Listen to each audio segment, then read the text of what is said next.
आइए बच्चों, आज हम आप लोगों को जो है ये दो चर राशि के व्यापक समीकरण के युग्म को हल करने की क्रियाविधि बताने चल रहे हैं। लेकिन उसके पहले हम दो चर राशि हल का गणितीय निरूपण क्या है उसके बारे में चल रहे हैं। दो चर राशि वाले रैखिक समीकरण का व्यापक रूप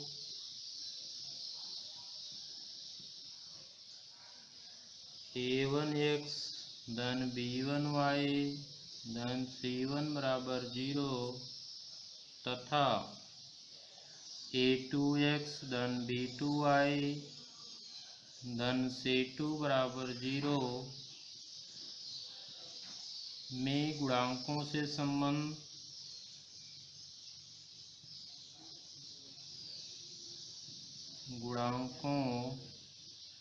के संबंध के बारे में आप लोगों को बताया जा चुका है, जहाँ पर यदि a1 बटे a2 बराबर b1 बटे b2 समीकरण के माध्यम से प्राप्त होता है तो दिए गए समीकरण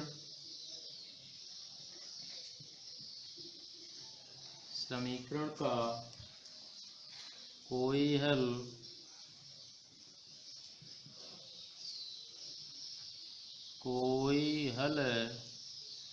नहीं होता है। जहाँ पर इनके साथ एक स्थिति और आती है कि a मान c1 बटे c2 के बराबर नहीं होता है, और जब समीकरण का कोई हल नहीं होता है तो x और y के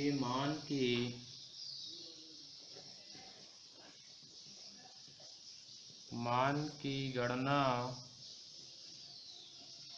नहीं करते हैं।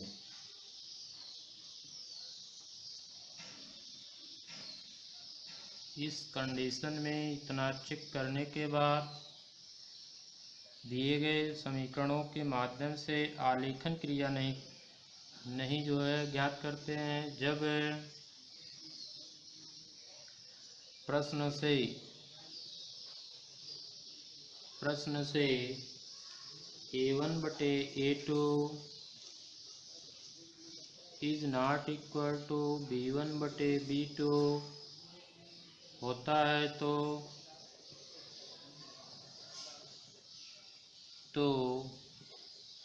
इस दशा में हम x और y का मान ज्ञात करते हैं, जिसके लिए आपको कक्षा 9 या 8 में विलोपन विधि का प्रयोग करके, प्रतिस्थापन विधि का प्रयोग करके x और y के मान की गणना की विधि बताई गई है। लेकिन हम यहाँ सारणी विधि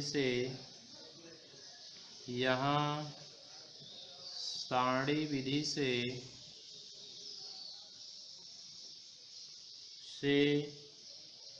x और y के मान की गणना करते हैं।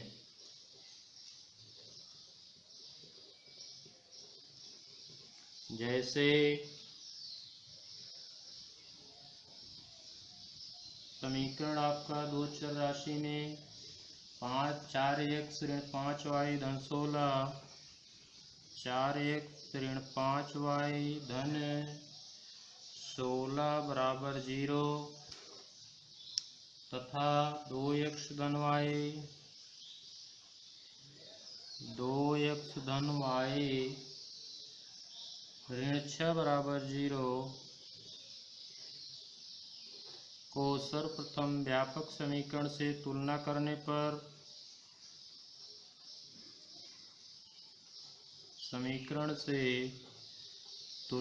करने पर हमें a1 बराबर 4 a2 बराबर 2 b1 बराबर ऋण 5 b2 बराबर 2 1 तथा c1 बराबर 16 और c2 बराबर ऋण 6 के द्वारा हम a1 बटे a2 इक्वल टू 4/2 यानी कट करेंगे तो यहाँ 2 मिलेगा तथा b1 बटे b2 ये ऋण 5 बटे 1 यानी ऋण 5 से हमें a1/a2 is not equal to b1/b2 प्राप्त हुआ। इस दशा में समीकरण का अद्वितीय हल प्राप्त होगा जिसे हम विलोपन विधि के थ्रू समीकरण को हल करके x y का मान निकाल ले सकते हैं तथा जो है प्रतिस्थापन विधि से भी कर सकते हैं। लेकिन हम यहाँ पर जो है उदाहरण से समीकरण 1 में 4x ऋण 5y धन 16 बराबर 0 से x का मान y का मान x के पदों में लिखते हैं। y बराबर 16 धन 5 4x बटे 5 लिखते हैं जिसमें x का मान स्वयं से इस प्रकार रखते हैं कि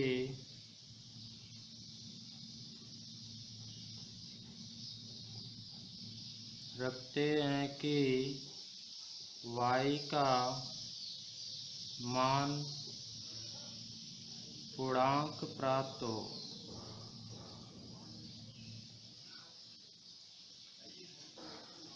अतः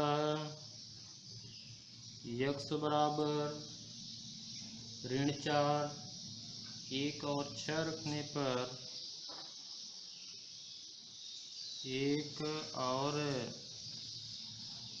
6 रखने पर गणना से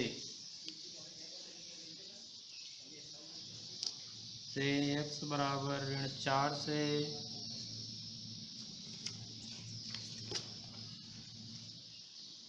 y बराबर आपको यहाँ पर 16 धन 4x बटे 5 16 धन 4x बटे 5 यानी 16 धन 4 गुणे ऋण 4 बटे 5 यह बराबर होगा 16 ऋण 16 बटे 5 बराबर 0 बटे 5 बराबर 0 से इसी प्रकार हल करने पर x बराबर 1 और 6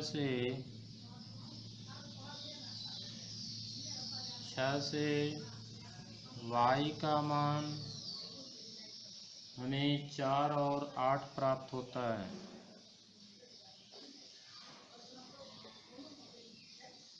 आठ प्राप्त होता है, इसकी सारणी बना लेते हैं।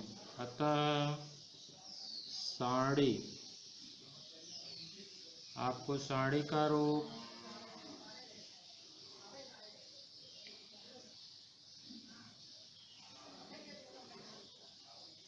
x y, x के कॉलम में x का मान -4 1 6 रखते हैं। y का मान 0 4 और 8 प्राप्त होता है। पुनः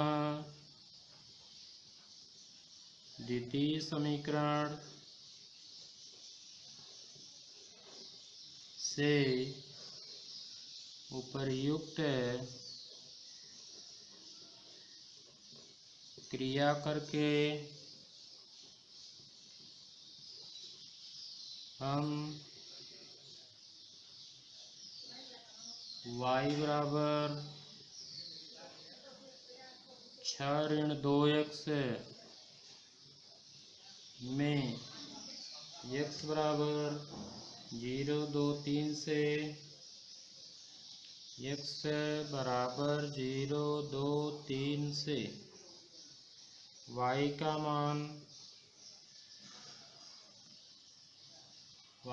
मान हमें जो है 6 2 और 0 प्राप्त होता है। 6 2 और 0 प्राप्त होता है, जिसकी गणना आप स्वयं करेंगे। अतः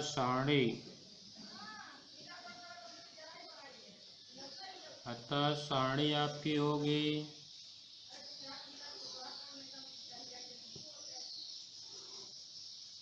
x y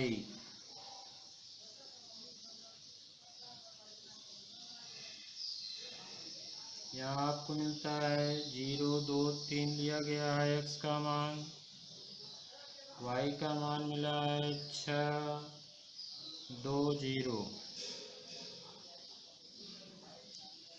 अब सारणी के माध्यम से हम जो है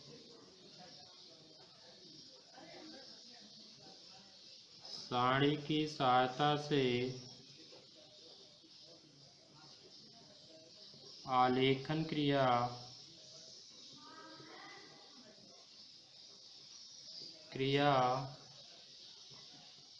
निम्न प्रकार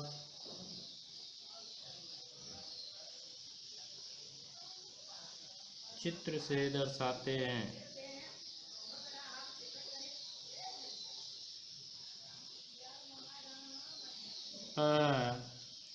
चतुर्थांश रूप बनाते हैं।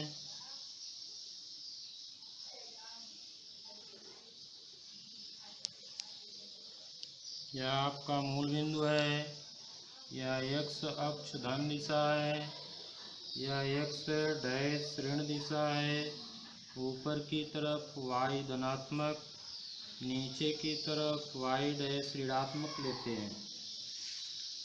दोनों सारणी से प्राप्त बिंदुओं को दर्शाते हैं। जैसे पहले से x बराबर -4, तो यहाँ पर हम इसका संकेत लिखते हैं। जैसे इधर धन 1 2 3 4 5, इधर जाएंगे तो हमको मिलेगा 1 2 3 4 5 6 7 8 9।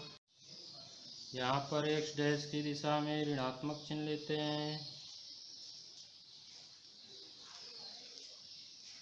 नीचे की तरफ ऋणात्मक चिन्ह लेते हैं। अब हम पहले सारणी से जो बिंदु आया है -4 0, तो -4 हमको x डैश की दिशा में मिलेगा और 0 यहाँ जो है y का मान 0 यानी इस पर।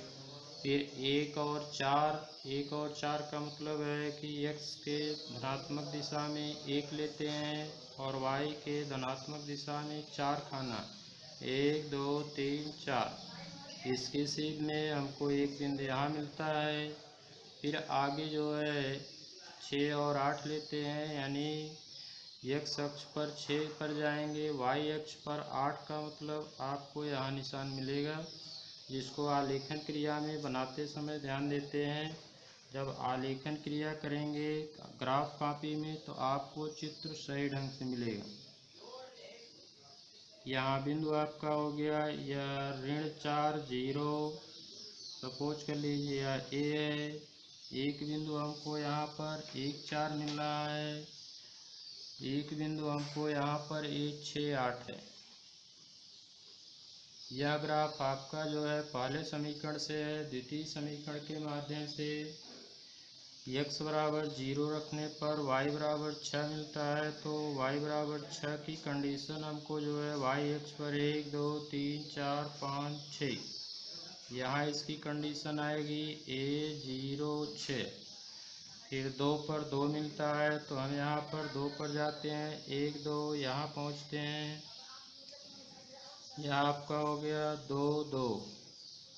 फिर उसके बाद 3 पर 0 आता है यहाँ पर।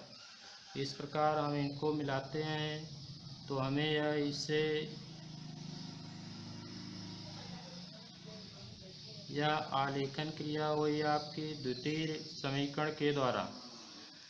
इस कंडीशन में हमको जो है दोनों रेखाएं एक दूसरे को जिस बिंदु पर काट रही हैं वही बिंदु हमें इसका निर्देशांक होगा। यह रेखा जो हमें प्राप्त होती है यह समीकरण 2x ऋण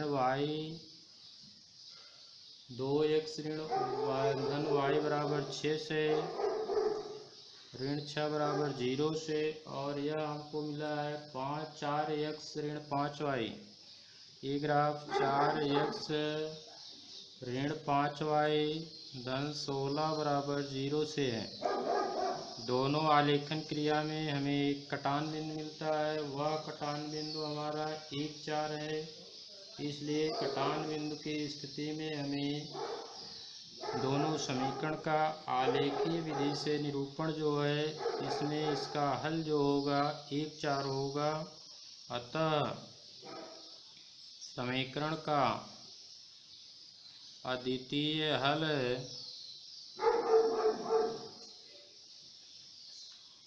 x बराबर 1 और y बराबर 4 है, जिसको हम जांच के रूप में क्या करते हैं कि दिए गए दोनों समीकरण में x बराबर 1 और y बराबर 4 रखते हैं। यदि दोनों समीकरण इस x बराबर 1 और y बराबर 4 से संतुष्ट हो जाते हैं तो हमारी क्रिया आलेखन की सत्य होती है और यही इसका उत्तर होता है। यदि एक कटान बिंदु का मान x बराबर 1 और y बराबर 4 यह समीकरण को संतुष्ट नहीं करता है तो हमारी क्रिया गलत होती है। इस पर आप विशेष ध्यान देंगे अपने उत्तर की जांच के लिए। बाकी इससे संबंधित प्रश्नों को हल करना है, लेकिन इसके पहले हम आपको थोड़ा सा और डायरेक्शन देंगे कि जब दिए गए समीकरण में a1/a2 b1/b2 c1/c2 यदि तीनों की स्थिति बराबर होती है तो इस दशा में बराबर होती है तो दोनों समीकरण से निरूपित रेखाएं एक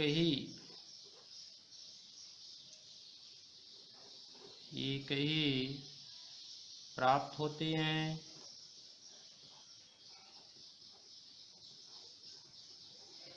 जिससे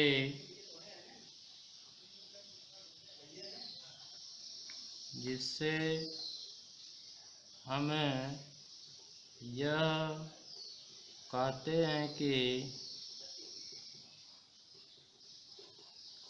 इस दशा में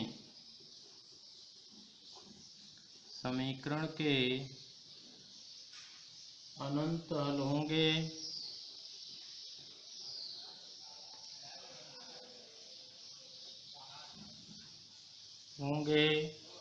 जिसकी गणना नहीं करते हैं तथा इस दशा में रेखाएं समपाती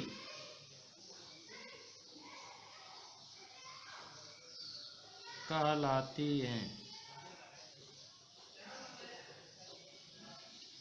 जब स्थिति A1/A2 बराबर B1/B2 is not equal to C1/C2 होती है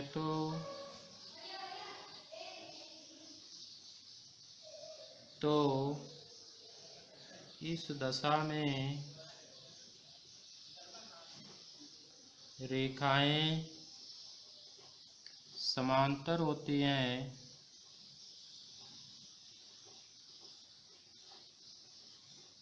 जिनका कोई हल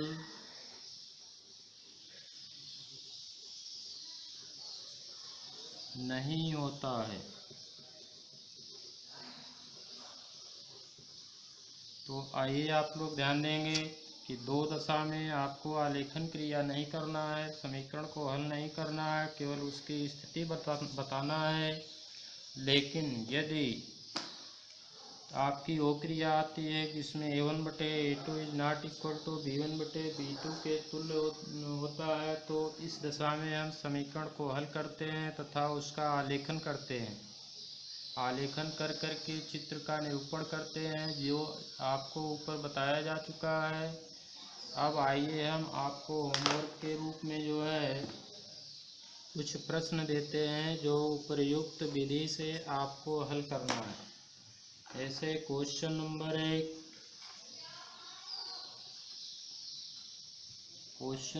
1 आपका होगा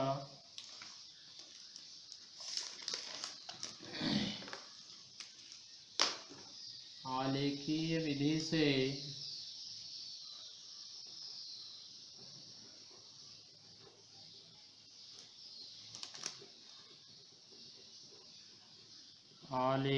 विधि से समीकरण 2x ऋण 5y धन 4 बराबर 0 एवं 2x धन 5y ऋण 8 ऋण 5y धन 5y ऋण 8 बराबर 0 को हल कीजिए। लेकिन आपको जांच करते हुए करना है। जहाँ पर स्थिति बनेगी आलेखन की वहीं बनाएंगे, अन्यथा जो है क्वेश्चन को चेक करके छोड़ देंगे, अंत में लिख देंगे कि यहाँ आलेखन क्रिया संभव नहीं है। क्वेश्चन नंबर 2 आलेखी विधि से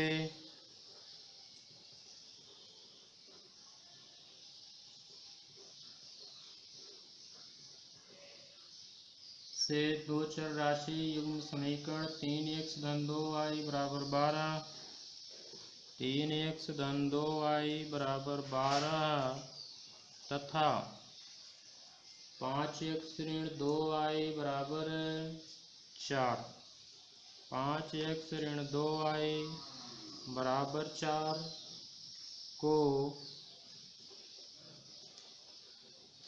हल कीजिए। क्वेश्चन नंबर 3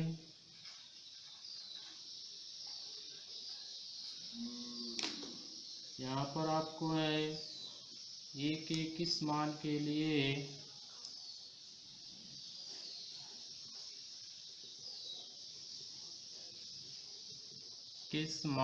लिए निम्न दिया गया रैखिक समीकरण दिए गए रैखिक समीकरण में ax घन 3y बराबर a ऋण 2 तथा 12x घन ay बराबर a का कोई हल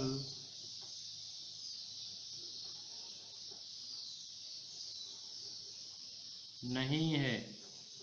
देखिए यहाँ आपको ध्यान देना है कि जो x y और अचर के गुणांकों के बीच संबंध ज्ञात कर लिखा गया है उस संबंध का प्रयोग करना है a1 a2 और b1 b2 का, जहाँ पर निकाय का कोई हल नहीं है उसका प्रयोग करते हुए मान रख देंगे, मान रख करके एक ही गणना कर लेंगे। आज हम आपको 3 ही क्वेश्चन दे रहे हैं, फिर आगे देंगे आपको कितने सब्जेक्ट में, यानी बालाजी प्रकाशन से कोई भी क्वेश्चन यदि नहीं आ रहा है तो उसको एक्सरसाइज फला क्वेश्चन नंबर फला के रूप में भेज सकते हैं, मैसेज कर सकते हैं, उसको अगले दिन आपको बताने का प्रयास करेंगे। यदि इसमें ऊपर कोई त्रुटि होगी तो उसका भी संकेत आप लोग ज़रूर देंगे, उसमें भी सुधार किया जाएगा और भी अच्छे तरीके से बताने का प्रयास होगा, जिसके लिए आप लोगों का सुझाव सर्वोपरि है। जय हिंद, जय भारत।